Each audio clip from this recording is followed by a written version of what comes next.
नमस्कार दोस्तों, मैं अजय सिंह आपका स्वागत करता हूं एसएससी मेकर के यूट्यूब चैनल में। दोस्तों, हम आपके लिए रेलवे एनटीपीसी और ग्रुप डी परीक्षा के लिए प्रैक्टिस सेट सॉल्व करा रहे हैं। और इस प्रैक्टिस सेट में दोस्तों हम आपको बताएंगे रीजनिंग के कुछ मोस्ट इंपॉर्टेंट क्वेश्चन जो रेलवे एग्जाम में बार बार पूछे जाते हैं। और इन सभी प्रश्नों को सॉल्व करने के लिए इस वीडियो में हम आपको बहुत ही आसान ट्रिक भी बताएंगे। दोस्तों, ये रीजनिंग के प्रैक्टिस सेट का पार्ट 3 है। और हम आपको बता दें दोस्तों, प्रैक्टिस सेट के आप सभी पार्टों को जरूर देखिएगा, इसलिए क्योंकि इसमें जिन प्रश्नों को हम शामिल कर रहे हैं वो रेलवे एग्जाम में हमेशा पूछे जाते हैं। और एक बात और बता दूं, आप प्रैक्टिस सेट के सभी प्रश्नों को नोट भी जरूर करिएगा। तो आइए दोस्तों देखते हैं पहला प्रश्न। और पहला प्रश्न देखने से पहले एक बात और बता दूं दोस्तों, ध्यान दीजिएगा थोड़ा सा। दोस्तों, एसएससी मेकर के तरफ से एक स्पेशल ई बुक लॉन्च की गई है रेलवे एनटीपीसी, ग्रुप डी और अदर एग्जाम्स के लिए। यह बहुत ही अच्छी ई बुक है दोस्तों। इसमें 1500 प्लस क्वेश्चंस हैं दोस्तों, और फुल डिटेल वे में सारे क्वेश्चन सॉल्व किए गए हैं। और हम आपको बता दें दोस्तों, इन 1500 क्वेश्चन में आपको साइंस के 20 सेट और जनरल अवेयरनेस के 20 सेट, जीएस के वन लाइनर 25 सेट और मैथ्स के 110 मोस्ट इंपॉर्टेंट क्वेश्चन, रीजनिंग के 100 मोस्ट इंपॉर्टेंट क्वेश्चन। हम आपको बता दें दोस्तों, मैथ्स और रीजनिंग फुल डिटेल वे में सॉल्व किया हुआ है, आपको समझने में कोई समस्या नहीं होगी। इस ई बुक को दोस्तों आप लेंगे कहां से, इसका लिंक मैं नीचे डिस्क्रिप्शन बॉक्स में दे दिया हूं, कमेंट बॉक्स में भी दे दिया हूं। कहीं से भी जाके दोस्तों लिंक पे क्लिक करके आप इस ई बुक को डाउनलोड कर सकते हैं। इस ई बुक की कीमत दोस्तों मात्र 49 रुपीज है। ये लिमिटेड टाइम के लिए है दोस्तों, इसे आप जल्दी से ले लीजिए और डाउनलोड कर लीजिए। दोस्तों, ये ई बुक है, पीडीएफ नोट्स की तरह है, आपके मोबाइल में ही डाउनलोड हो जाएगी, ये मार्केट में नहीं मिलेगी। अगर आपको डाउनलोडिंग या पेमेंट से किसी प्रकार की समस्या भी होती है तो दोस्तों एसएससी मेकर का ये कॉल सेंटर नंबर है 7080108555। आप इस नंबर पे कॉल करके बात भी कर सकते हैं अगर आपको किसी प्रकार की समस्या होती है। इस ई बुक को दोस्तों एग्जाम से पहले पहले एक बार लेके आप जरूर पढ़ लीजिए, इससे आपके बहुत से क्वेश्चन कवर हो जाएंगे और बहुत से क्वेश्चन एग्जाम में जो पूछे जाएंगे इस ई बुक से आपको मिल जाएंगे, क्योंकि इसमें उन्हीं प्रश्नों को शामिल किया गया है जो हमेशा रिपीट करते हैं, जो बार बार पूछे जाते हैं। सिर्फ सिलेक्टेड क्वेश्चन है, अदरवाइज इसमें ज्यादा कुछ नहीं है। तो इसमें देखिए 1500 क्वेश्चन है, इसे लेके रट लीजिएगा, अच्छे से पढ़ लीजिएगा। तो आइए दोस्तों देखते हैं पहला क्वेश्चन। देखिएगा दोस्तों, ये पहला क्वेश्चन है, बहुत इंपॉर्टेंट क्वेश्चन है। इस टाइप के प्रश्न हमेशा एग्जाम में पूछे जाते हैं। आसान तरीका बता रहा हूं, पेन उठाने की जरूरत नहीं है। पहले प्रश्न को ध्यान से पढ़िएगा। प्रश्न है, नीचे दिए गए विकल्पों में से उस संख्या समूह का पता लगाइए जो प्रश्न में दिए गए संख्या समूह 8, 56, 72 के समान है। अब ध्यान दीजिएगा, थोड़ा सा क्वेश्चन समझा देता हूं, क्वेश्चन का कॉन्सेप्ट क्लियर रखिएगा। इस टाइप के कभी भी क्वेश्चन आए तो आप क्या करेंगे, कैसे सॉल्व करेंगे, समझा रहे हैं। प्रश्न में यह कह रहा है, नीचे दिए गए विकल्पों में से उस संख्या समूह का पता लगाइए जो प्रश्न में दिए गए संख्या समूह यानी कि 8, 56, 72 के समान है। जो 8, 56, 72 के समान है उसी को पता लगाना है। तो आप ये नहीं ढूंढेंगे कि 8, 56, 72 किस ऑप्शन में है, तो देखेंगे 8, 56, 72 किसी ऑप्शन में, इसके समान ढूंढना है। कहने का मतलब है, थोड़ा ध्यान दीजिएगा, ये क्या है, 8 है, 56 है और क्या है दोस्तों, 72 है। तो देखिए 8 से 56 हुआ यानी कि गुने 7, 8 सत्ते 56। फिर देखिएगा 56 से 72 हुआ है, तो यहां पे ध्यान दीजिएगा 8 से 72 गुने में करिएगा तो क्या है, होगा दोस्तों गुने 9, 8 9 72। अब देखिए 5 से क्या होगा दोस्तों, यहां पे 5 छक्के 30 दिया है, तो ये वाला नहीं होगा, 5 गुने 7 होना चाहिए, 35 होना चाहिए था पहले, ठीक है। यानी कि पहले में क्या किया है, गुने 7 किया, तो गुने 7 नहीं है, तो ये वाला ऑप्शन नहीं होगा। यहां पे देखिए 6 से 42 है, क्या है, 6 सत्ते 42 होता है, यानी गुने 7 किया है। और फिर से देखिए 6 से 54 हुआ, यहां पे ध्यान दीजिएगा लास्ट वाले 6 गुने 9 करेंगे तो 6 9 54, यानी इसमें भी क्या है, 7 और 9 का गुना है, यानी क्या है, ऑप्शन नंबर बी 8, 56, 72 के समान है। यानी जब कभी भी इस टाइप का क्वेश्चन है तो आप ऐसे ही सॉल्व करेंगे, अदरवाइज आप किसी अन्य तरीका से इसे सॉल्व नहीं करेंगे। ध्यान दीजिएगा किया कैसे जाता है, एक बार और समझा देता हूं। इसे देखिए 8 सत्ते 56, 8 9 72, अब 6 सत्ते 42, 6 9 54, बिल्कुल समान है। जितना गुना ऊपर किया है उतना ही गुना नीचे कर रहा है, यानी ऑप्शन नंबर बी क्या हो जाएगा, आपका आंसर हो जाएगा। तो दोस्तों हम उम्मीद करते हैं आप इस प्रश्न को बहुत अच्छे तरीके से समझ गए होंगे और इस टाइप के क्वेश्चन आपके एग्जाम में आएगा तो आप अच्छे से सॉल्व कर लेंगे। सॉरी। चलिए देखते हैं अगला क्वेश्चन। अगला क्वेश्चन देखिएगा, दूसरा क्वेश्चन भी काफी इंपॉर्टेंट है, पूछा गया प्रश्न है भी, और इस टाइप के प्रश्नों को भी सॉल्व करने के लिए पेन उठाने की जरूरत नहीं है, आसान तरीका बता रहा हूं। प्रश्न को पहले एक बार ध्यान से पढ़िएगा और प्रश्न को दोस्तों प्रैक्टिस के तौर पे भी लीजिए, यानी वीडियो को पॉज करके अपने आप से भी सॉल्व करने का प्रयास जरूर करिए। इससे क्या होगा दोस्तों, एग्जाम जब हॉल में जब जाएंगे तो आपके सामने प्रश्न आएगा कंप्यूटर स्क्रीन पे, तो आपको हेजिटेशन नहीं होगा। आप जब सॉल्व किए रहेंगे प्रश्नों को तो वहां पे भी आप अच्छे तरीके से सॉल्व करेंगे, ठीक है। तो प्रैक्टिस के तौर पे भी प्रश्नों को लिया करिए।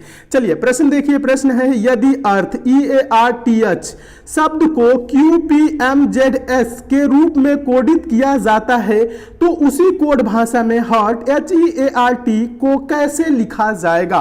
तो बहुत से स्टूडेंट क्या करते हैं, देखते हैं E को कैसे Q लिखा, A को कैसे P लिखा, तो ऐसी गलती आप नहीं करेंगे। देखिएगा आप क्या करेंगे, पहले ये देखेंगे अर्थ किन अक्षरों से मिलके बना है, E है, A है, R है, T है, H है। अब देखिए हर्ट क्या है, HEART। ध्यान दीजिएगा अर्थ के जो अक्षर हैं वो हर्ट में भी मौजूद है। जब ऐसे क्वेश्चन है तो जिसके लिए जो अक्षर लिखा है उसके लिए वो अक्षर लिख देंगे। समझिएगा, एक बार समझाता हूं अच्छे तरीके से। यहां पे हर्ट में क्या है, H, तो H के लिए क्या लिखेंगे, यहां अर्थ में भी H है, H के लिए क्या लिखा है, S लिखा है, तो हम लिख देंगे इसके लिए S। समझिएगा। फिर उसके बाद दोस्तों हर्ट में क्या है, E है, तो यहां पे देखिए अर्थ में क्या है, E है, हाँ E है, दूसरे पे है, इसमें दूसरे पे क्या लिखा है, P लिखा है, तो हम इसको लिख देंगे क्या दोस्तों, P। समझ रहे हैं ना कैसे। H के लिए क्या लिखा है दोस्तों, H के लिए S लिखा है तो S लिख दिए। E के लिए देखिएगा, सॉरी यहां पे गलत हो गया है, यहां पे ध्यान दीजिएगा, यहां पे क्या है दोस्तों, E है, यहां पे क्या है, E है। E के लिए क्या लिखा है दोस्तों, देखिएगा E पहला है, यहां पे लिखा है Q, तो हम लिखेंगे क्या दोस्तों, Q। ध्यान दीजिएगा यहां पे, सॉरी यहां पे गलत हो गया है, अच्छे से देखिए, जिसके लिए जो लिखा है वही आपको लिखना है। फिर क्या है दोस्तों, यहां पे A है, A के लिए क्या लिखा है दोस्तों, A के लिए लिखा है P, तो हम लिख देंगे A के लिए P। फिर क्या है दोस्तों, इसमें R है, तो देखिए R इसमें कहां है, R के लिए लिखा है M, तो हम लिख देंगे R के लिए M। फिर क्या है दोस्तों, यहां पे ध्यान दीजिए T है, अब देखिए T कहां है, T यहां पे, T के लिए क्या लिखा है Z, तो इसके लिए हम लिख देंगे Z। तो इसमें आया क्या दोस्तों, कौन कौन से अक्षर आए हैं, SQPMZ। SQPMZ देखिए किस ऑप्शन में है, देखेंगे दोस्तों ऑप्शन नंबर सी में दिया हुआ है, तो आपका ऑप्शन नंबर सी दोस्तों क्या हो जाएगा, सही हो जाएगा। तो दोस्तों हम उम्मीद करते हैं आप इस प्रश्न को भी बहुत अच्छे तरीके से समझ गए होंगे और इस टाइप के भी क्वेश्चन आपके एग्जाम में आएगा तो आप अच्छे से सॉल्व कर लेंगे। दोस्तों ये बहुत ही इंपॉर्टेंट टाइप का क्वेश्चन है, ऐसे प्रश्न हमेशा एग्जाम में पूछे जाते हैं, इस प्रश्न को आप नोट जरूर कर लीजिएगा। चलिए अब हम नेक्स्ट क्वेश्चन की ओर चलते हैं, और एक बात और बता दूं दोस्तों, क्वेश्चन आपको अच्छे लग रहे हैं, समझ में आ रहे हैं तो वीडियो को लाइक जरूर कर दीजिए, शेयर भी फटाफट कर दीजिए, फेसबुक, व्हाट्सएप, टेलीग्राम, जितने भी दोस्तों आपके पास स्टडी रिलेटेड ग्रुप है। और जो नए स्टूडेंट है वो हमसे जरूर जुड़ जाएंगे। दोस्तों आप चैनल को सब्सक्राइब जरूर कर लीजिएगा, नोटिफिकेशन बेल को भी जरूर ऑन कर लीजिएगा ताकि जितनी भी दोस्तों मैं इंपॉर्टेंट वीडियो दूं उसकी आपको नोटिफिकेशन मिले, ठीक है। चलिए अब हम अगले क्वेश्चन की ओर चलते हैं। अगला क्वेश्चन देखिएगा, तीसरा क्वेश्चन भी बहुत इंपॉर्टेंट क्वेश्चन है, ऐसे भी प्रश्न हमेशा पूछे जाते हैं। ध्यान दीजिएगा कैसे सॉल्व करना है, बहुत आसान तरीका बता रहा हूं, प्रश्न को एक बार ध्यान से पढ़िए। प्रश्न है दोस्तों, नीचे दी गई प्रश्न का सही वेन आरेख बताएं। क्या बताना है दोस्तों, यहां आरेख है, वेन आरेख बताएं, वेन डायग्राम बनाना है, ठीक है। वेन डायग्राम किसका बनाना है, पुरुष पिता और एडवोकेट के बीच, पुरुष पिता और एडवोकेट के बीच। अब ध्यान दीजिएगा यहां पे वेन डायग्राम, देखिए वेन डायग्राम से रिलेटेड आपके एग्जाम में कभी भी क्वेश्चन आएगा, थोड़ा सा आपको ध्यान देना है। कौन कौन से शब्द दिए गए हैं, पुरुष है, पिता है और एडवोकेट है। तो आप क्या सोचेंगे, पुरुष क्या होता है, पिता क्या होते हैं और एडवोकेट क्या होते हैं, ठीक है। आप ऐसे सोचेंगे तो ध्यान देंगे दोस्तों, जो पुरुष होते हैं वो पिता होते हैं। कहने का मतलब जितने भी पिता होते हैं वो पुरुष होते हैं, माता तो पिता होती नहीं है, यानी पुरुष होती नहीं है, समझ रहे हैं ना। जो पिता होंगे वो पुरुष के अंतर्गत आएंगे, और पिता में कुछ पिता एडवोकेट भी होते हैं, कुछ पुरुष एडवोकेट होते हैं, समझ रहे हैं। तो इसको वेन डायग्राम से कैसे प्रदर्शित करेंगे, इस प्रकार से। ध्यान दीजिएगा यहां पे हो गया ये पुरुष का सर्किल, और इसके अंतर्गत ये क्या आएंगे दोस्तों, पिता, क्योंकि जितने भी पिता होंगे वो पुरुष होंगे। यहां यहां तक क्लियर है। और पिता में कुछ पिता क्या होते हैं, एडवोकेट होते हैं, या कह सकते हैं कुछ दोस्तों पुरुष भी एडवोकेट होते हैं। इस प्रकार से होगा, यानी सारे पिता तो एडवोकेट होते नहीं, कुछ पिता एडवोकेट भी होते हैं।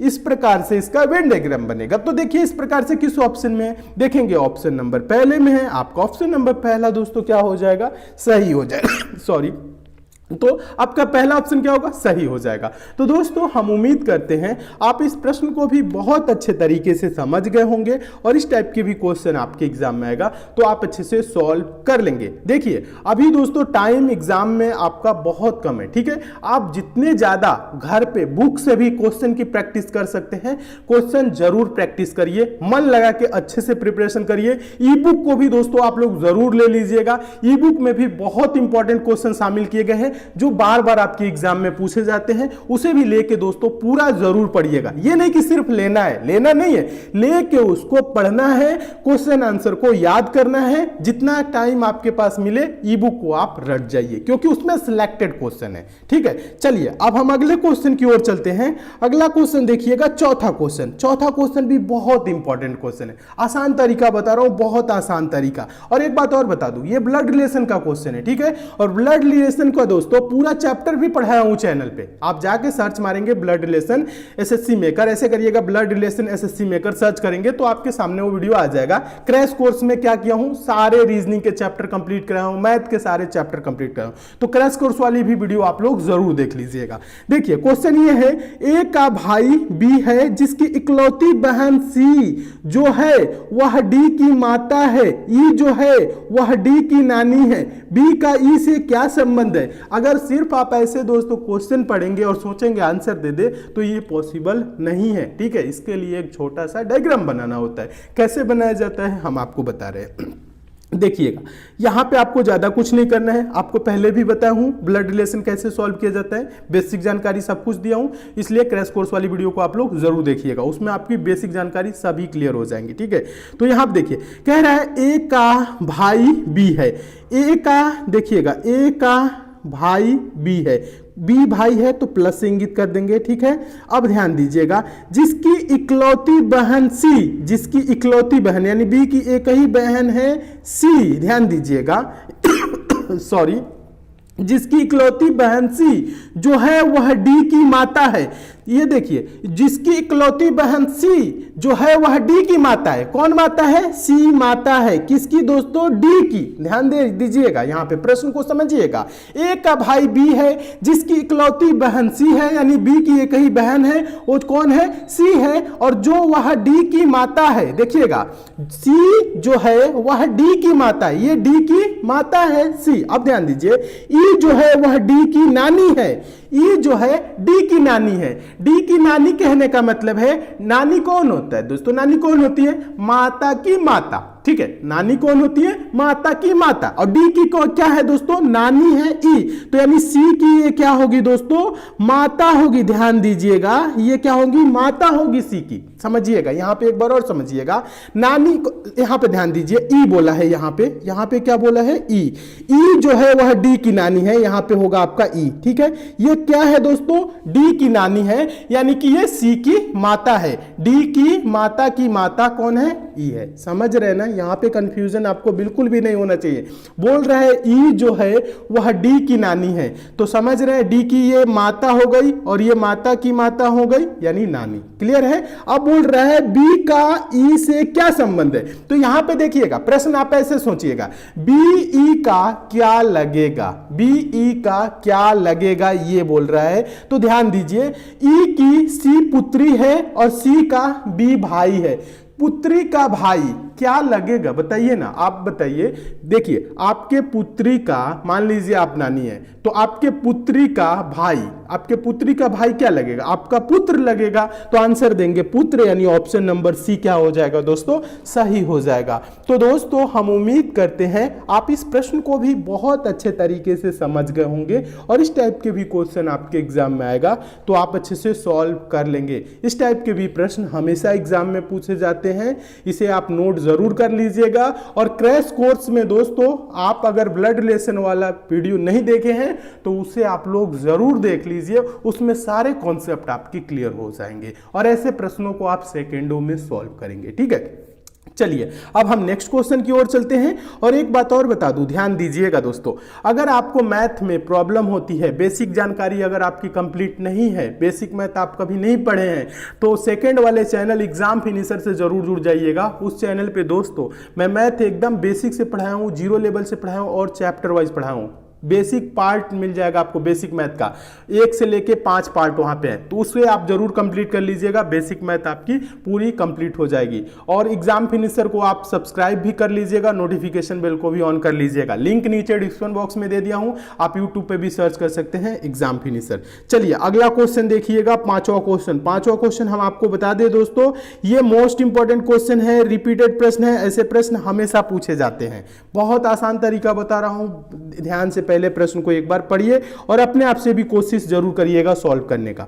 देखिए पांचवा क्वेश्चन है, दिए गए विकल्पों में से लुप्त अंक ज्ञात कीजिए। लुप्त अंक मतलब मिसिंग नंबर, कहां पे? यहां पे एक संख्या गायब है, उसी की पहचान करना है। ठीक है, यानी कि क्वेश्चन मार्क जहां पे है यहीं पे बताना है कौन सी संख्या होगी। तो आप क्या करेंगे, पहले देखेंगे यहां पे 6 कैसे आया, यहां पे 8 कैसे आया। जैसे यहां पे 6 आया है, जैसे यहां 8 आया, वैसे ही दोस्तों यहां पे हम वो संख्या लाएंगे। तो देखिए ऊपर कौन कौन से संख्या है, 12, 18, 30 है। जोड़ेंगे, घटाएंगे, गुना करेंगे, 6 नहीं आएगा।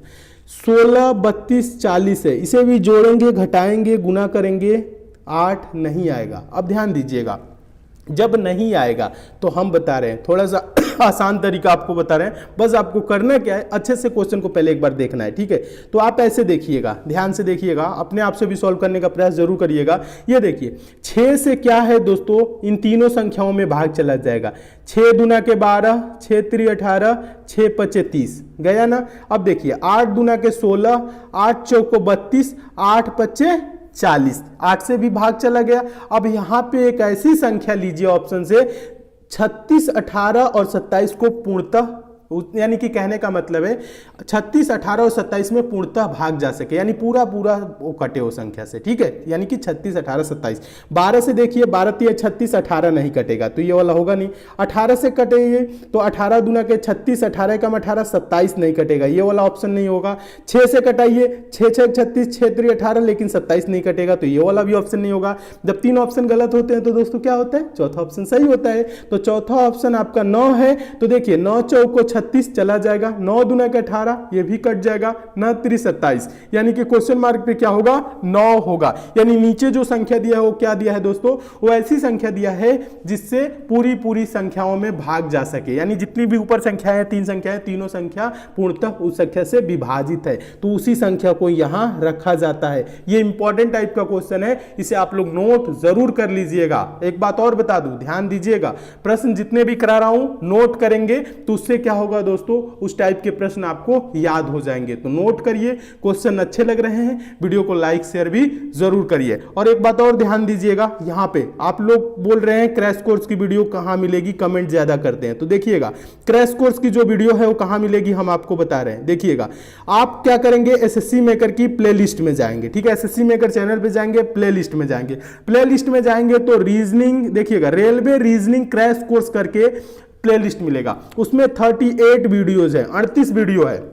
वो कैसी वीडियोज हैं, जैसे जैसे आपके सिलेबस में चैप्टर मेंशन किया है वैसे वैसे हैं, चैप्टर वाइज है, सारे चैप्टर यहाँ पे कंप्लीट हैं। और यहाँ पे रेलवे मैथ क्रैश कोर्स की करके क्या है दोस्तों, प्लेलिस्ट है, उसमें भी 38 वीडियोज है, ये भी क्या है, चैप्टर वाइज है, यानी कि जैसे जैसे आपके सिलेबस में चैप्टर दिया है वैसे वैसे यहाँ पे हम क्लियर कराए हैं, कंप्लीट कराए हैं। तो इन सभी पार्टों को आप जरूर देख लीजिएगा, क्योंकि यहां से जब देखेंगे तो पूरी चैप्टर की कॉन्सेप्ट यहां से क्लियर हो जाएगी। ठीक है, तो इसे आप लोग जरूर कंप्लीट करिए। और टाइम मिलता है प्रैक्टिस के तौर पे, अगर आपके पास समय है तो मैथ्स और रीजनिंग करके एक प्लेलिस्ट बनी है, maths all video, reasoning all video. Maths वाले में 339 वीडियो और रीजनिंग वाले में दोस्तों 334 वीडियोज हैं। ठीक है, ये पूरी तरह से रेलवे के एग्जाम के सिलेबस के अकॉर्डिंग बनाई गई है। ठीक है, यानी पूरी जितने भी इसमें क्वेश्चन है वो सारे रेलवे एग्जाम में पूछे गए। आप चाहें तो वीडियो को प्ले करके देख भी सकते हैं, और रेलवे के सिलेबस के अकॉर्डिंग ही है,